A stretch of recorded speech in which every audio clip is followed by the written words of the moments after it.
Opisyal nang inanunsyo ni dating Senador Bongbong Marcos na tatakbo siyang Pangulo sa eleksyon 2022. Si Vice President Leni Robredo naman may mahalagang inanunsyo o iaanunsyo sa darating na Huwebes. Ang PDP Laban Kusi faction bukas naman daw ang pinto sakaling magpasya si Davao City Mayor Sara Duterte na tumakbong Pangulo. Nakatutok si Sandra Aguinaldo. Sa isang post sa kanyang Facebook page, inanunsyo ni dating Senador Bongbong Marcos sa kanyang pagtakbo.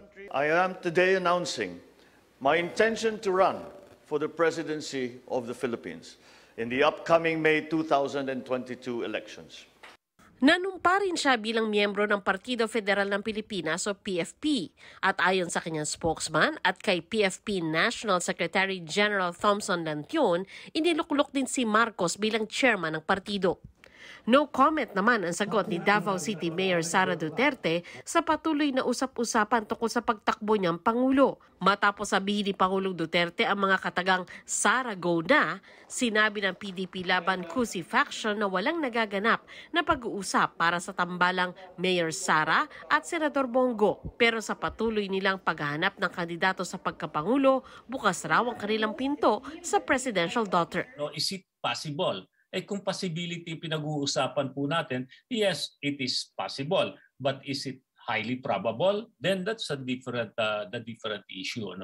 Pabiyahe sana ngayong araw papuntang Singapore ang mayora pero sabi niya sa kanyang radio program, hindi ito tuloy dahil may kasama siya na nagpositibo sa RT-PCR test.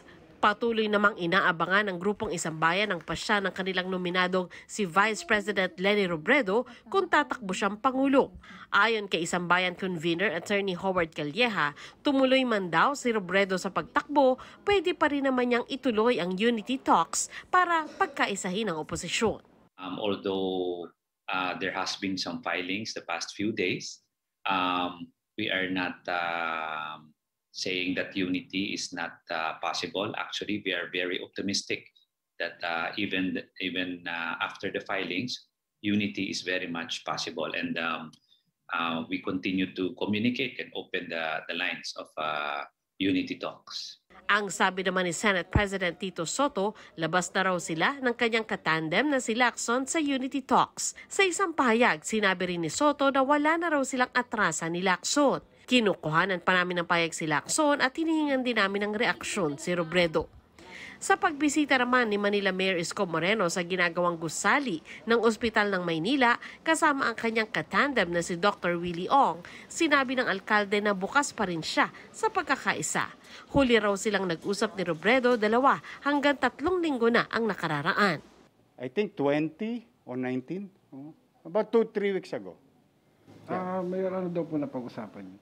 Ano lang yan, kaming dalawa lang. I am not in the liberty to tell you because it's a meeting between us. Hinihinga namin ng payag si Robredo pero dati na niyang sinabi na hindi pa rin siya nawawala ng pag-asa para sa Unity Talks. Kanina nag-abiso ang Office of the Vice President na may mahalagang anunsyo raw si Robredo sa Huwebes. Sandra Aguinaldo, Nakatutok, 24 Oras. Hindi natutulog ang mga balita. Kaya para sa pinakasariwang balita, mag-subscribe kayo sa aming YouTube channel. Para sa mga kapuso abroad, pwede nyo rin kaming makasama sa GMA Pinoy TV at sa www.gmanews.tv.